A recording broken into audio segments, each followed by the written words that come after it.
Imagine getting toothache 30,000 years ago. No dentist, no antibiotics, no numbing gel, no polite receptionist saying, "Can you do Thursday at 2?" Just you, a swollen face, a tooth screaming like it has discovered religion, and one man in your tribe slowly walking towards you, holding a sharp rock with the confidence of a surgeon and the qualifications of a confused pigeon.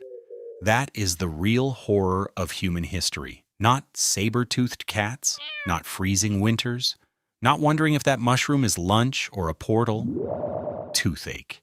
Because toothache is one of those pains that does not feel like it is happening in your mouth. It feels like your skull has started a workers' strike.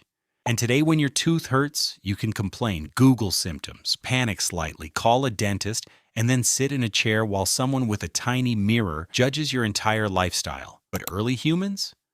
Early humans had to raw dog dental pain with vibes and stone tools, which raises a terrifying question.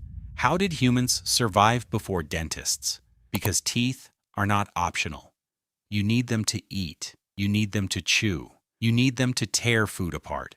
And before blenders, soup diets, protein shakes, and supermarkets full of soft beige food, losing teeth was not just annoying. It could be serious. If chewing becomes painful, eating becomes harder.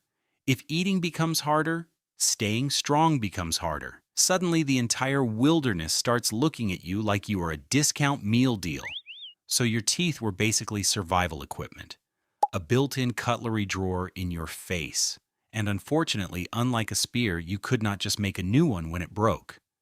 If your tooth cracked, that was now your problem. Forever.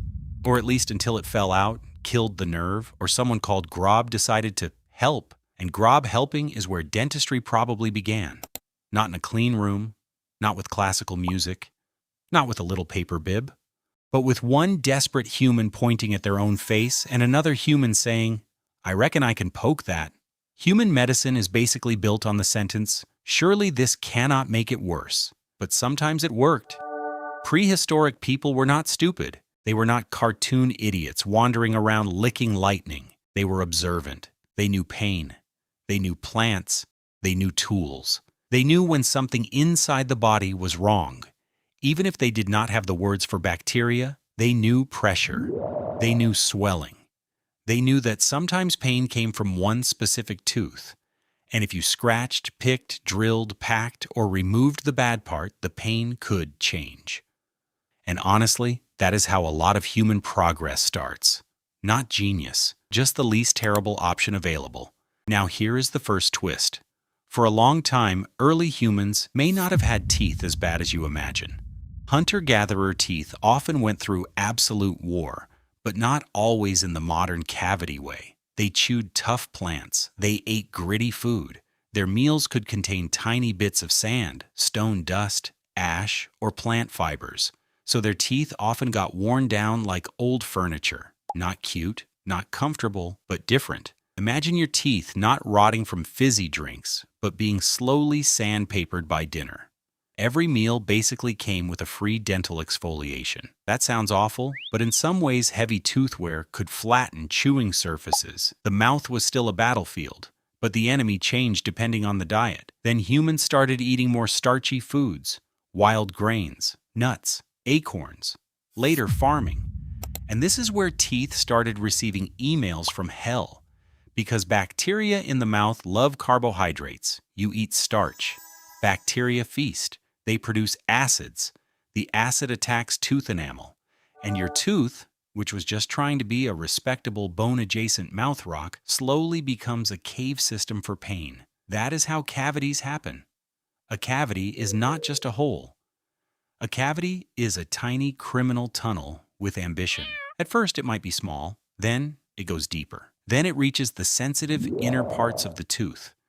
Then suddenly your entire personality becomes, "Do not touch the left side of my face," and if infection spreads, you can get an abscess, which is basically your mouth building a little bag of war.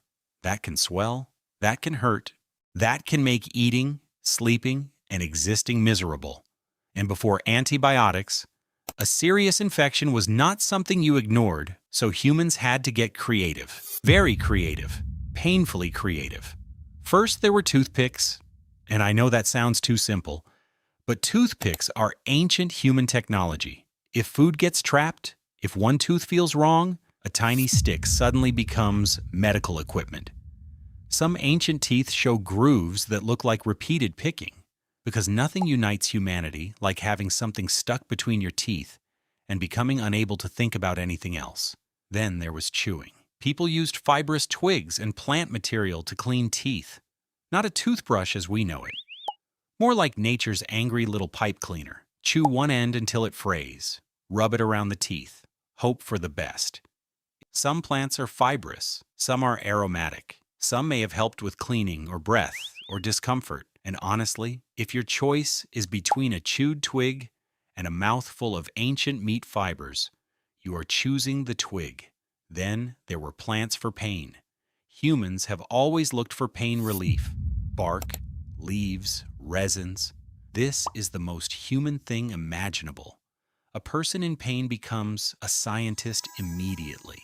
They will chew bark, sniff smoke, rub mud on their face, and negotiate with a leaf if they think it might help. Toothache turns everyone into a medical researcher with no ethics board. But then things get serious. Archaeologists found evidence from Neolithic Pakistan at Mehrgarh, where people had drilled holes in molars around 7,500 to 9,000 years ago. Someone had tooth pain, and the solution was, bring me the drill. Except the drill was not plugged into a wall. It was likely a tiny flint tip, rotated by hand, or with a bow drill style tool. A prehistoric dentist basically took bead-making technology and looked at a human molar like, what if jewelry tool, but nightmare? And the holes were not random. They were found in molars, awkward teeth. So the likely reason was treatment, pain relief. Remove the rotten bit, drain pressure, do something, anything.